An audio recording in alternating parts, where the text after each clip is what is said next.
बिस्मिल्लाहिर्रहमानिर्रहीम। Welcome back to my YouTube channel. तो आज मैं आपके साथ स्पॉइल्ड मिल्क की या दूध अगर गर्मी की वजह से या किसी भी और वजह से दूध ख़राब हो जाए या फट जाए तो इसकी रेसिपी शेयर कर रही हूँ। एक दफ़ा आप दूध को ज़ाया किए बगैर मेरी ये रेसिपी ज़रूर देखें और ज़रूर ट्राई करें। एक दफ़ा आप देखेंगी तो यकीनन आप इसको बार बार बनाने पे मजबूर हो जाएंगी। ये इतनी मज़ेदार और बच्चों की बहुत ही पसंदीदा मिठाई बनती है और ये बहुत ही आसानी से ये बन जाती है। तो चलें आए इस रेसिपी को स्टार्ट करते हैं।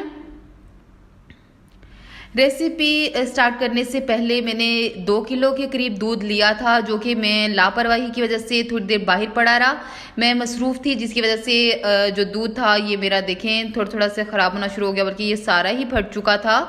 तो अब मैंने सोचा क्यों ना मैं अपने इस दूध से आपको रेसिपी आपको बताऊं कि किस तरह मैं इसको मैंने यूज़ किया है, तो किस तरह आप इस तरह दूध को यूटिलाइज़ कर सकते हैं। तो यहाँ पे मैंने फिर इसका पानी अलहदा कर लिया था और इसका जो पनीर था वो इसको अलहदा कर लिया था। इसके अंदर जो पनीर के साथ थोड़ा सा पानी भी रहने दें।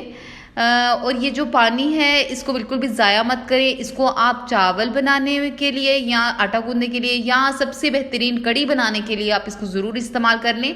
इसको बिल्कुल भी ज़ाया मत करें। मुझे कड़ी बनानी थी तो मैंने इसको कड़ी में इस्तेमाल कर लिया।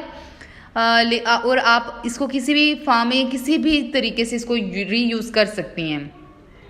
तो यहाँ पे मैंने इसका जो पानी अलहदा कर लिया था और इसका जो पनीर है इसको मैंने एक पैन में डाल के इसको मैंने पकाना शुरू कर दिया है। इसके साथ थोड़ा सा पानी भी है, लेकिन इसको आप पानी ज़रूर रहने दें, बिल्कुल भी ड्राई मत करें। इसको बिल्कुल ऐसे ही पकाना शुरू कर दें इसके साथ ही। तो यहाँ पे मैंने ये जो दूध है इसको थोड़ा सा पकाने के साथ मैंने इसके अंदर तकरीबन 1 कप के करीब जो ताज़ा दूध है फुल क्रीम मिल्क वो इसके अंदर ऐड कर दिया है और इसको मैंने पकने के लिए छोड़ दिया है। कुछ टाइम इसको ऐसे ही पकने दें।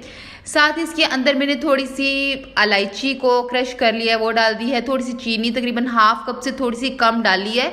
अगर मुझे ज़रूरत पड़ेगी तो मैं दोबारा और ऐड कर लूँगी, लेकिन मुझे इतनी ही काफ़ी है। तो यहाँ पे अच्छी तरह आप इसको मिक्स करें और इसको पकाती जाएं यहाँ तक कि ये बिल्कुल ड्राई हो जाए। यहाँ पे जब ड्राई होने के करीब आ जाए तो आप इसके अंदर मिल्क पाउडर तकरीबन ½ कप के करीब इसके अंदर डाल दें। जो मिल्क पाउडर है इसको डालने से एक तो इसका टेस्ट बहुत अच्छा इन्हेंस होगा और दूसरी ये मिठाई जो है उसकी कतलियाँ बहुत अच्छी से, उसकी जो टुकड़ियाँ जो हैं वो बहुत अच्छी सी बन जाएंगी। तो यहाँ पे मेरे मिल्क पाउडर इसके अंदर डाल दिया है और अच्छी तरह इसको मिक्स किया और मज़ीद इसका जो पानी है इसको बिल्कुल ड्राई कर लिया है। यहाँ पे पानी बिल्कुल खुश्क हो चुका है। तो मैं इसको किसी भी बर्तन में या किसी भी चीज़ में इसको ट्रांसफ़र कर लूँगी, किसी भी पैन में या किसी भी पैन में आपके पास किसी भी शेप का अगर बर्तन है तो आप उसमें इसको ट्रांसफ़र कर लें। स्क्वायर है या इसको राउंड शेप में किसी भी शेप में है तो इसके अंदर इसको डालें। मेरे पास राउंड शेप है, मैं इसके अंदर डाल रही हूँ। जितनी मिठाई है इसको मैंने हाफ़ कर लिया है क्योंकि मिठाई कम है, बर्तन बड़ा है, तो मैं इसको हाफ़ करके इसको ऐसे सेट कर रही हूँ। तो ये इतनी मज़ेदार है कि एक बार अगर आप इसको बना लेंगी तो सेकंड टाइम आपके बच्चे ज़रूर फरमाइश करेंगे इसको दोबारा बनाने के लिए। ये बहुत मज़ेदार बनते हैं। तो यहाँ पे मैंने सेट कर दिया है अच्छी तरह। यहाँ के इसके ऊपर आप ड्राई फ्रूट्स डाल दें। यहाँ पे मेरे पास पिस्ता है तो मैं सिर्फ पिस्ता ही इसके ऊपर डाल रही हूँ। आप इसके ऊपर चांदी के वर्क डालें, बादाम डालें, सारे नट्स डालें, कुछ भी आप डाल लें। तो यहाँ पे मैंने इसको तकरीबन रूम टेम्परेचर पे 1 घंटे के लिए रख दिया है। तो यहाँ पे मैं इसको काट रही हूँ। ये अल्हम्दुलिल्लाह बहुत अच्छे से कट रही है और इसको बिल्कुल मिठाई की शेप में ये टुकड़ियाँ आ जाएंगी और ये इतनी मज़ेदार रेसिपी बनकर तैयार होती है कि आप एक दफ़ा मेरे कहने पे बनाएं, सेकंड टाइम आप इसको खुद बनाने पे मजबूर हो जाएंगे। ये इतनी मज़ेदार बनती है। तो ये देखें मैं इसको अब ट्रांसफ़र कर रही हूँ प्लेट पे।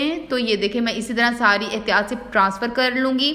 यहाँ पे ये मिठाई बहुत अच्छे से बनकर तैयार हो चुकी है और ये उतनी ही मज़ेदार है जितनी देखने में ये मज़ेदार लग रही है, उससे कहीं बढ़कर ये खाने में भी मज़ेदार है। तो इसका जो ऐसे दानेदार सा जो टेक्सचर है वो बहुत अच्छा लगता है। इसको आप बनाएं, ज़रूर ट्राई करें। अगर आपको मेरी वीडियो पसंद आई तो लाइक करें, सब्सक्राइब करें, दोस्तों के साथ शेयर करें। Thank you. अल्लाह हाफिज़।